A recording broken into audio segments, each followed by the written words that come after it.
Dans le sud de la Nouvelle-Calédonie, les rivières représentent un trésor de biodiversité. Les rives des cours d'eau abritent de nombreuses plantes endémiques uniques au monde. De même, les rivières constituent des lieux de nourrissage et de reproduction pour de nombreuses espèces animales locales. Mais aujourd'hui, l'agriculture, les feux, les cerfs et l'exploitation minière aggravent le phénomène naturel de l'érosion des sols. Des sédiments comme la terre sont emportés dans les rivières et dégradent la qualité des cours d'eau. Par ailleurs, la présence du complexe industriel de Vallée Nouvelle-Calédonie implique un nouveau risque, la pollution chimique des cours d'eau. À proximité de l'usine, l'industriel et les autorités surveillent tout un réseau de rivières. Parallèlement, l'œil, l'Observatoire de l'environnement en Nouvelle-Calédonie, vérifie la fiabilité scientifique des données de l'industriel. Ce jour-là, Clémentine Flour est missionnée par l'œil pour effectuer des prélèvements sur le fond des rivières. Voilà, j'ai des petites feuilles au fond. Donc c'est intéressant, ça veut dire qu'on va trouver aussi peut-être des vers, voire des petites crevettes. Des vers, des crevettes, mais aussi des larves d'insectes, c'est ce qu'on appelle le macrobinthos. Clémentine Flour va comptabiliser précisément leur présence. Ils constituent un bon indicateur de la santé des rivières. S'il y a une pollution à un endroit donné, comme ils sont fixés sur le fond, en fait, c'est eux qui vont le mieux traduire les pollutions en fait, au niveau de la rivière. Donc la pollution étant passée, les organismes qui sont sensibles, soit à un manque d'oxygène ou à des apports importants de sédiments, vont disparaître. À la surface des roches se développent des algues. Elles servent de nourriture aux organismes vivants et surtout elles représentent un indicateur complémentaire pour la scientifique. En fonction des pollutions que va subir la rivière, les peuplements, c'est-à-dire les différentes algues qu'on trouve sur les rochers vont changer. Donc c'est ce qu'on appelle des indicateurs de qualité des cours d'eau. En suivant un petit peu l'évolution de ces algues, on va voir un petit peu ce que le cours d'eau a subi comme pollution. L'intérêt aussi, c'est que si un cours d'eau a subi une pollution antérieurement, avant qu'on arrive nous sur le site, les algues ont déjà subi un choc, par exemple s'il y a eu une grosse pollution, et on va le voir même si on vient plusieurs semaines après. Donc c'est un petit peu une mémoire aussi de ce qui s'est passé dans la rivière. Contrôler la santé des eaux douces du Sud est impératif pour les populations qui vivent à proximité de l'usine, comme André Vama. Dans sa tribu à Goro, l'eau des criques est utilisée quotidiennement. L'eau des criques, c'est pour boire, c'est pour se baigner, voilà, donc on fait tout avec. Sans l'eau, on n'y peut rien.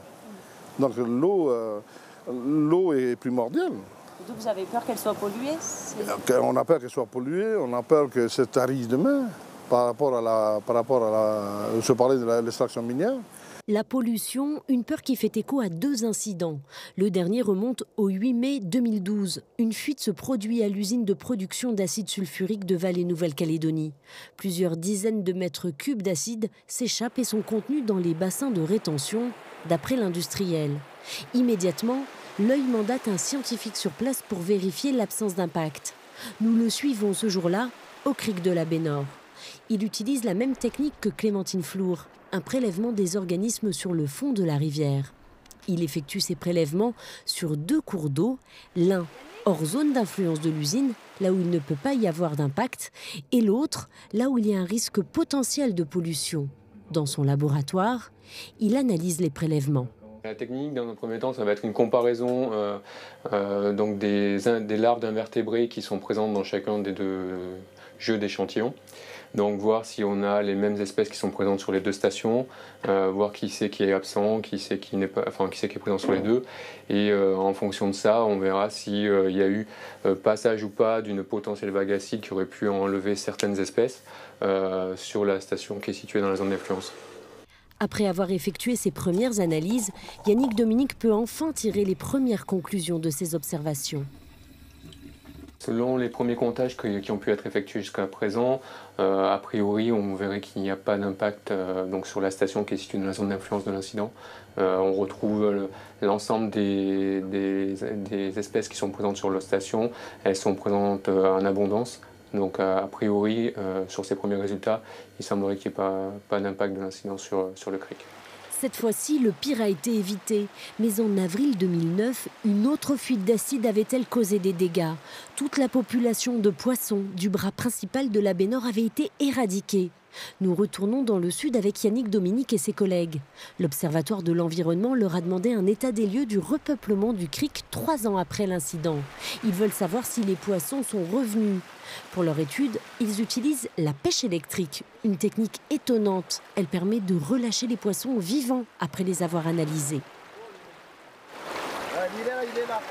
Ce drôle d'appareil sur le dos envoie un courant électrique dans l'eau. Ça crée un champ électrique et les poissons dans ce champ électrique sont paralysés et se mettent en nage forcée pour les plus gros vers l'appareil et pour les plus petits ils tombent sur le fond et donc on peut les récupérer dans les épuisettes. L'intérêt de la technique c'est qu'elle est non destructrice, c'est-à-dire qu'en fait on va pêcher, on va prendre les poissons, on va faire nos mesures et ensuite on peut relâcher les poissons, les remettre dans la rivière et en fait c'est comme si de rien n'était, ils repartent comme si ça n'était rien passé. Une fois attrapés, les poissons sont endormis dans un bain anesthésiant et peuvent être manipulés facilement. On peut ainsi les compter, les mesurer. Une carpe 7,5, 9. Et les peser. Il fait 2,9. D'après les premières observations des scientifiques, 3 ans après la fuite d'acide, les poissons sont bel et bien de retour. Mais sont-ils autant qu'avant l'incident ? Il y a effectivement une forte population de poissons qui est revenue. Il y a une forte population de Sisiopterus lagocéphalus, il y a des carpes, il y a des anguilles qui sont revenues. Donc il y a déjà une bonne population qui est en place, supérieure, je dirais, à première vue, à ce qu'on trouve habituellement sur des criques ultramafiques de cette zone-là. Et on verra ensuite donc, si on est revenu sur des densités similaires, inférieures ou supérieures à ce qui était avant l'incident de 2009. Toutes ces études, pour être fiables, doivent s'inscrire sur le long terme. Sur plusieurs années, les scientifiques observent les changements dans le milieu naturel pour en tirer des conclusions solides. Parallèlement, si un incident se produit avec un risque important pour l'environnement, les scientifiques doivent intervenir rapidement pour mesurer d'éventuels impacts. Ainsi, l'œil, l'Observatoire de l'environnement, est en mesure de lancer des études scientifiques classiques sur le long terme, mais également des missions d'urgence. Et si le moindre impact environnemental est détecté, l'œil informera l'industriel, les autorités et le grand public.